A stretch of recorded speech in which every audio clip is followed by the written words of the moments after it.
আসলে জীবনটারে ব্যালেন্স করে চলতে হয়।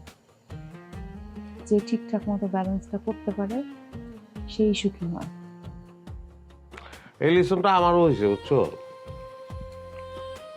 এই বাড়িতে একলা একলা থাকতে থাকতে আমার মনে হয়েছে যে তোমার একলা থাকার কষ্টটা কি, কেন আরে মিস করতা, এগুলো আমি বুঝতে পারছি।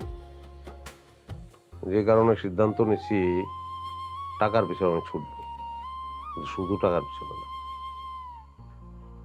ভালোবাসার পিছনে ছোটার জন্য সময় রাখতে হবে, নাহলে ভালোবাসাটা পাওয়া যাবে না। আর ভালোবাসাটা না পাইলে তো বাঁচবো না, ভালোবাসা তো লাগবে। যে কারণে তোমার জন্য সময় রাখবো। সত্যি কইতেছি? আমরা শিক্ষক, আমি মিথ্যা কথা বলবো?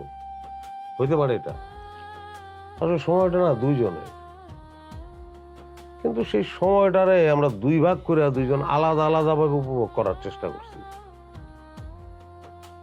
কিন্তু সময়টা তো দুইজন মিলে একসঙ্গে উপভোগ করতে হবে, তাই না?